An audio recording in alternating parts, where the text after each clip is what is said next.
En este momento vamos a hacer una introducción al tema de optimización no restringida en economía matemática. Y vamos a tomar el libro guía del profesor Arsenio Pecha con unas definiciones literales de este autor y de este libro. Vamos a continuar entonces. Nos dice, si el proceso de optimización se efectúa sobre todo el dominio de una función, se habla de optimización no restringida. Y si se hace sobre un subconjunto del dominio llamado conjunto de restricciones, la optimización es restringida. Definición número 1. Sea f una función y d un conjunto contenido en el dominio de f.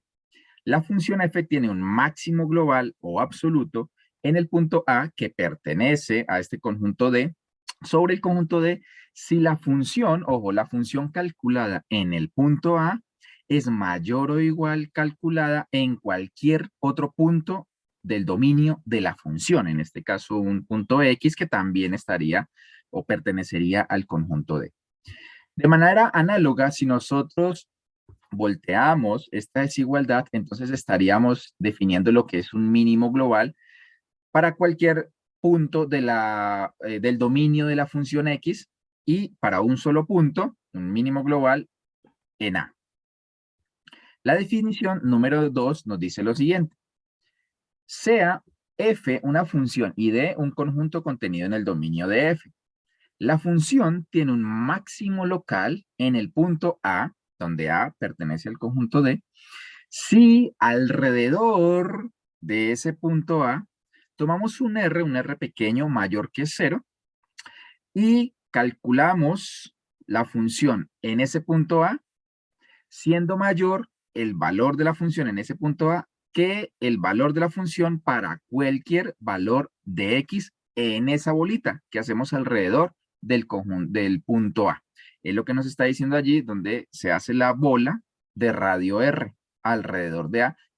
También esta bolita quedaría contenida en el conjunto D. Esta definición dice que en una vecindad de A, el máximo valor que alcanza la función f es f de A.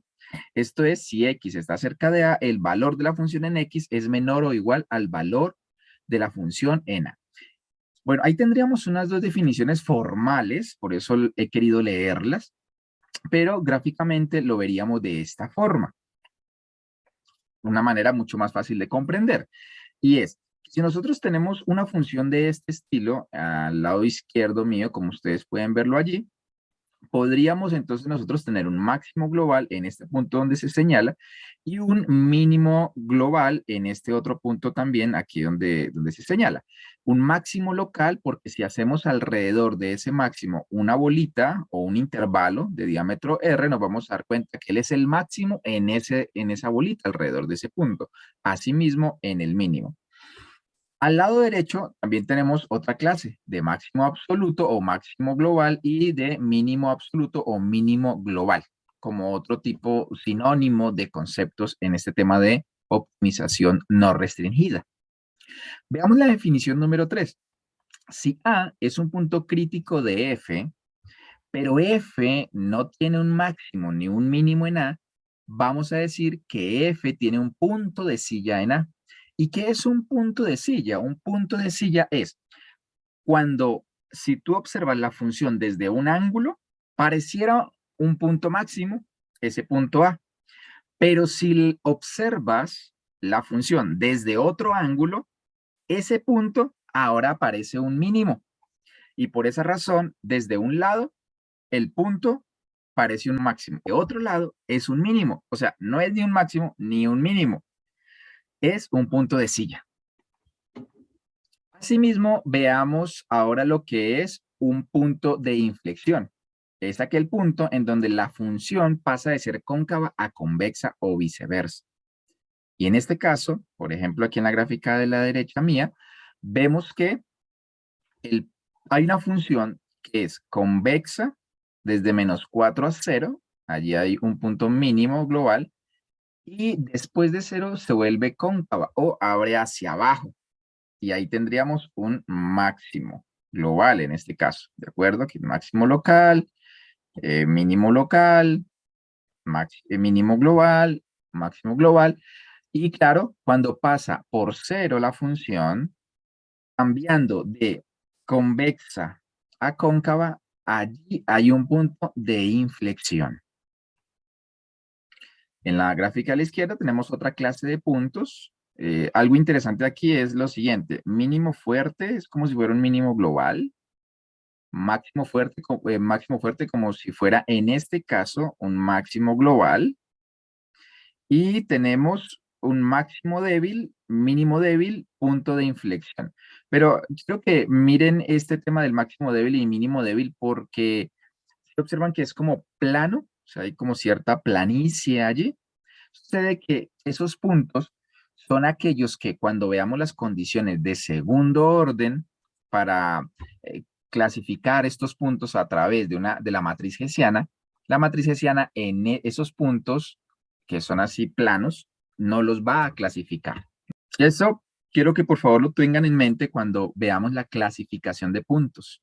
Seguimos leyendo.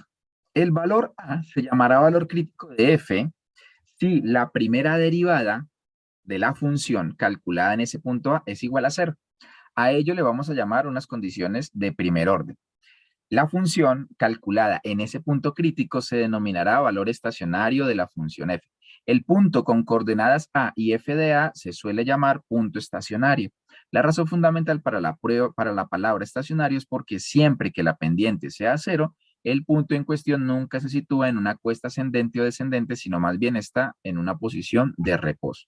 Observen ustedes como aquí, por ejemplo, punto crítico en un estado estacionario mínimo o en un máximo fuerte, un punto máximo global, que también es un punto crítico, y allí también tendríamos un punto estacionario. En economía del crecimiento, la palabra punto estacionario o estado estacionario es bastante importante porque es el punto en donde la economía crece a una tasa constante. Hablemos acerca de mínimos y máximos en varias variables. Hasta ahora, en una variable, en este caso le hemos llamado A o X, contra el cual hemos comparado. Cuando tenemos varias variables, entonces ahora nos definen otro teorema, y es el siguiente. Dada una función f que transforma elementos de un conjunto A contenido en los reales n, de dimensión n, en los reales, diferenciable en un punto x que pertenece a, en un punto de x de A, la dirección en la que la función crece lo máximo posible es la dirección del vector gradiente y en la que decrece lo máximo posible es la dirección opuesta o contraria al gradiente. Recordemos que el vector gradiente, como en una de las clases también anteriores, es un vector conformado por las derivadas parciales de la función. Como es una función en varias variables, y estamos hablando de máximos y mínimos en varias variables, entonces las derivadas serán unas derivadas parciales. La esencia del teorema anterior está en que dice en cómo ir a los máximos o los mínimos. Acabamos de darnos cuenta que las derivadas, cuando son iguales a 0, allí tenemos los puntos críticos y podemos ir al máximo o al mínimo. No lo sabemos aún, ¿cierto? Porque eso lo sabremos cuando hablemos de las condiciones de segundo orden.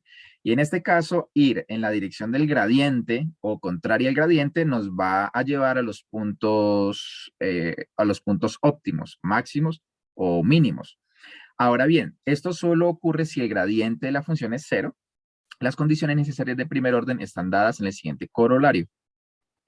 Si una función f tiene un máximo o un mínimo en A, para varias variables desde A1 hasta AN, y f es diferenciable en A, todas las derivadas direccionales de f en A son 0. Esto es, vector gradiente de A igual a 0. Por lo tanto, las derivadas parciales de la función en el punto A son iguales a 0. Como en el caso de una variable, los puntos críticos de una función en varias variables están donde las derivadas parciales sean todas 0 o no existan. En dos variables, el resultado dice que el plano tangente en los máximos y mínimos debe ser paralelo al plano XY, gráficamente, como ustedes lo pueden ver acá. Por ejemplo, en una variable, esta sería la tangente, ya, donde las derivadas son iguales a 0. Aquí máximo, máximo, mínimo, ¿ok? Punto de inflexión, punto de inflexión. En este caso, en dos variables, entonces tendríamos el plano tangente el plano tangente paralelo al suelo, llamémoslo de esa manera, al suelo, eh, a estos puntos, a este máximo, máximo, y a los mínimos que estaría aquí de 1, 2, 3. Por ejemplo, aquí tendríamos el plano, ¿cierto? En el punto A, que es un punto máximo para una función que abre hacia abajo, función cóncava, y el plano por Tx, Ty, paralelo a XY. En el caso del punto B, una función que abre hacia arriba, o que en este caso entonces sería una función convexa para tres variables, también tenemos que el plano es paralelo a XY o estaría sobre precisamente el plano XY. Vamos a hacer tres ejercicios en donde desde el punto de vista económico, dos de ellos van a aplicar los procesos de optimización no restringida y uno de ellos, este primero, será un punto más del estilo netamente matemático para poder o aplicar lo que aquí en esta parte introductoria hemos visto en los teoremas. Estos serán los temas de los siguientes 3 videos sobre aplicación de ejercicios de optimización no restringida.